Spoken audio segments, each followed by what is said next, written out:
ভারত পাকিস্তানের কয়েকটা মসজিদের উপরে হামলা করেছে। কোথায়?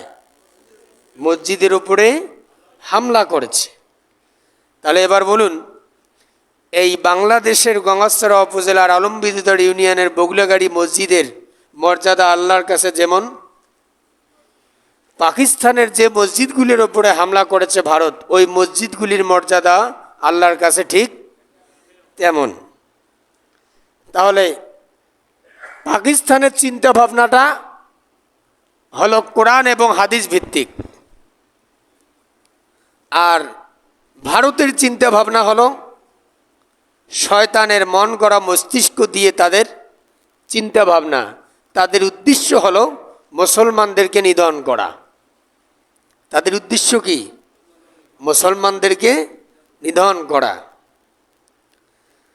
তো মুসলমান যদি স্তব্ধ হয়ে যায়, মুসলমান যদি দুনিয়া থেকে বিদায় নেয়, তাহলে তারা গোটা পৃথিবী রাজত্ব করবে।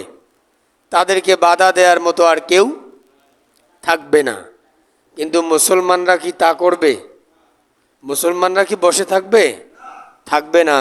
তার পেছনে কারণ, মুসলমানেরা মন গড়া মস্তিষ্ক দিয়ে কখনো এই দুনিয়ায় চলাফেরা করে না। আজকে আপনারা মসজিদে এসেছেন কার গোলামি করার জন্য? আল্লাহর গোলামি করার জন্য। এই হুকুমটা কার? আল্লাহ তাআলার। আর এই তরিকা, এই রাস্তা, এই পথ, এই ইবাদতের ট্রেনিং আল্লাহ তাআলা দিয়েছেন আমাদেরকে নবীদের মাধ্যমে। কাদের মাধ্যমে? নবীদের মাধ্যমে। নবীদের মধ্য থেকে নবীদের নবী, ইমামদের ইমাম, নেতাদের নেতা বিশ্ব নবী জনাবে মুহাম্মাদুর রাসূলুল্লাহ সাল্লাল্লাহু আলাইহি ওয়াসাল্লাম। আল্লাহ তাআলা শরীয়তের বিধান চালু করেছেন হযরতে নূহ আলাইহিস সালাম থেকে, আর এই বিধান সমাপ্ত করেছেন, পরিপূর্ণতা দান করেছেন হযরত মুহাম্মাদুর রাসূলুল্লাহ সাল্লাল্লাহু আলাইহি ওয়াসাল্লামকে দিয়ে। তাহলে আমাদের সর্বাঙ্গীন জীবনে যে শিক্ষা, আমাদের শিক্ষার যে সূচনা, সেটা শুরু হয়েছে বিশ্ব নবীজিকে দিয়ে, আর শেষ হয়েছে তাও বিশ্ব নবীজিকে দিয়ে। মসজিদে আসতে হয়, আদবের সাথে বসতে হয়, ইমামের বক্তব্য শ্রবণ করতে হয়, সে অনুযায়ী আমল করতে হয়। এই শিক্ষাটা আমরা পেয়েছি কার থেকে? বিশ্ব নবীজি জনাবে মুহাম্মাদুর রাসূলুল্লাহ সাল্লাল্লাহু আলাইহি ওয়াসাল্লামের কাছ থেকে। সম্মানিত ভাইরা, দেখেন আল্লাহ সুবহানাহু ওয়া তাআলা এই পৃথিবীতে নবী প্রেরণ করেছেন, নবীর উপরে একটা কিতাব নাজিল করেছেন। সেই কিতাবের উপরে ভিত্তি করে আল্লাহর রাসূল কখনো কখনো তেনাকে আল্লাহ তাআলা যে ক্ষমতা দিয়েছিলেন, যে পাওয়ার দিয়েছিলেন, সেই জন্য বিশ্ব নবীজি হচ্ছেন শরীয়ত প্রণেতা। তিনি উম্মতদের জন্য যখন যে আইন, যে বিধান পরিবর্তন করার প্রয়োজন মনে করেছেন কল্যাণের জন্য, তিনি তখন সে আইন পরিবর্তন করেছেন। সে ক্ষমতা বিশ্ব নবীজিকে স্বয়ং আল্লাহ সুবহানাহু ওয়া তাআলা দিয়েছিলেন।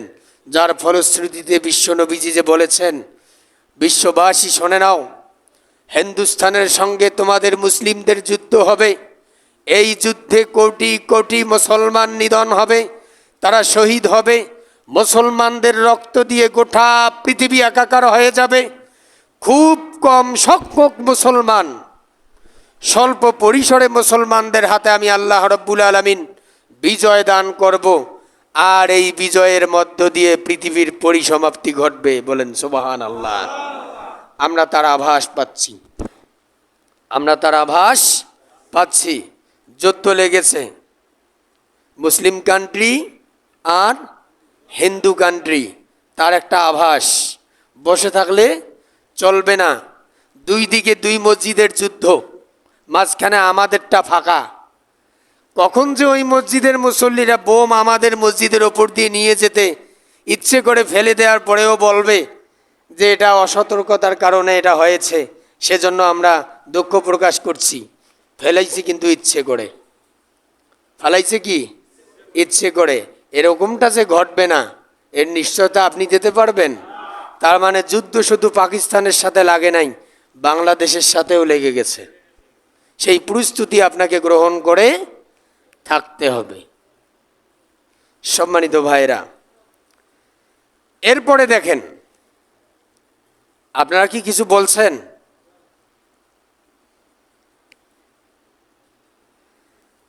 আল্লাহর রাসূল সাল্লাল্লাহু আলাইহি ওয়াসাল্লাম সুনানুল মুজতাবা কিতাবুল জিহাদ বাব গাজওয়াতুল হিন্দ হাদিস নম্বর 3173 নম্বর হাদিস ও 3174 নম্বর হাদিস, রাসূল করিম সাল্লাল্লাহু আলাইহি সাল্লাম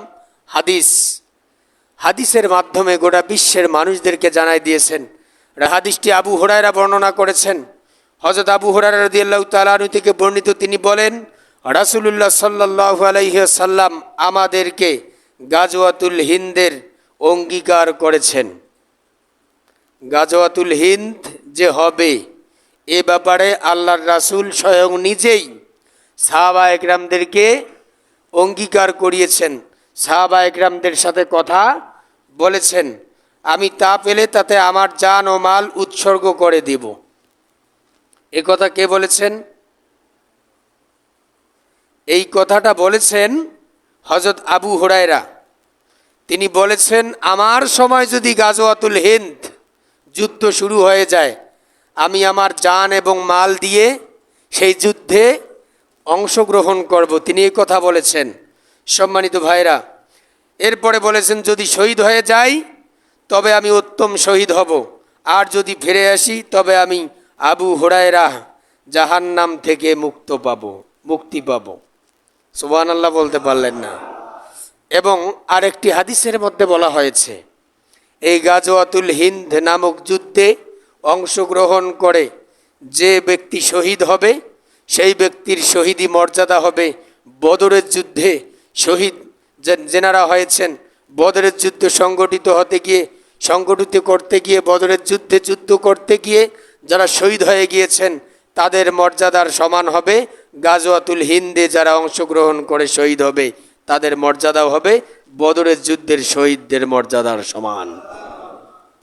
আর যদি বিজয় লাভ করে তারা বাকি হায়াতে জিন্দিগিটুকুন ইমানের সাথে কাটাবার মধ্য দিয়ে তাদের মৃত্যু হবে ইমানের মউত। এ কথা কার?